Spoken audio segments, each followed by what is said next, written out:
À Mongali, dans le 4e arrondissement de Brazzaville, une lueur d'espoir pour de nombreux habitants. L'Association des jeunes éveillés a organisé le 13 septembre 2025 une vaste campagne de dépistage et de sensibilisation gratuite contre 2 maladies silencieuses mais redoutables, l'hypertension artérielle et le diabète sucré. Une initiative saluée par la population qui vise à renforcer la prévention et à favoriser une meilleure prise en charge de cas pathologies de plus en plus fréquentes. L'OMS, les 2 dernières années, a fait une étude et s'est rendu compte qu'en Afrique subsaharienne, on rencontre plus de 25 millions de cas présentant le diabète et plus de 74,7 millions de cas présentant l'hypertension artérielle.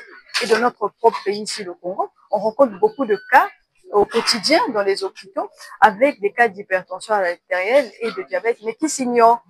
C'est ce qui nous a poussé à venir faire le dépistage précoce de ces 2 maladies-là pour diagnostiquer rapidement, pour éviter les complications. Vous savez, comme on l'a cité tout à l'heure, les complications neurologiques, on a les AVC, les complications cardiaques, les infarctus de myocarde, on a les complications aussi rénales, les insuffisances rénales ou bien oculaires, les glaucomes.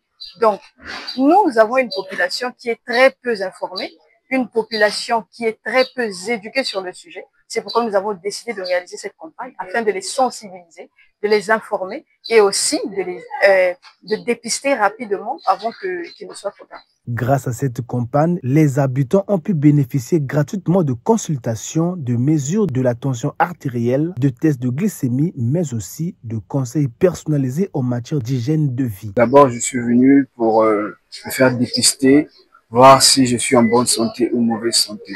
En tout cas, juste le remerciement pour tout ce qu'ils ont fait. En tout cas, ça me va droit au cœur. J'ai aimé premièrement parce que c'est un peu difficile de voir des gens qui peuvent également se décentraliser, venir envers la population, essayer de faire des visites, voir la tension et les taux de sucre. Et dans nos quartiers, il y a plein de mamans et des jeunes actuellement qui sont devenus un peu malades, sont contents de savoir. Et voilà comment nous aussi, nous sommes venus rapidement se faire dépister, connaître également les cas de santé. Et je suis vraiment fier de voir que je suis tellement en bonne santé. L'association a également renforcé son dispositif pour permettre à terme une prise en charge rapide des cas urgents, notamment en vue de futures interventions chirurgicales. Donc l'hypertension artérielle, autrement définie comme un tueur silencieux. Mais entre autres, l'hypertension artérielle, ce n'est que l'élévation de la pression artérielle au-dessus de la normale.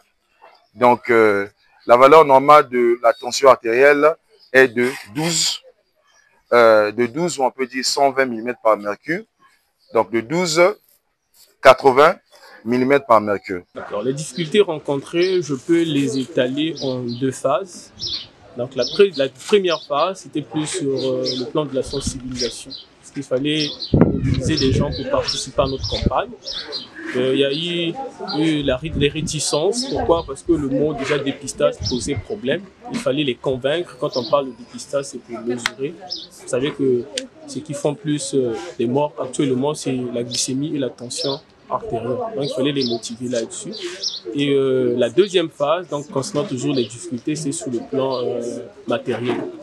Donc nous avons un peu du mal à recenser tout ce qui est comme matière, comment on appelle ça, comme matériel pour couvrir l'événement. Les organisateurs ne comptent pas s'arrêter là. Fort du succès de cette première action, ils ambitionnent de poursuivre et élargir le projet dans d'autres quartiers de Brazzaville, voire à d'autres départements du pays. Ils lancent un appel aux institutions sanitaires, aux ONG et aux partenaires techniques pour soutenir cette dynamique de prévention communautaire. Une mobilisation citoyenne qui pourrait bien faire reculer le poids des maladies chroniques au Congo.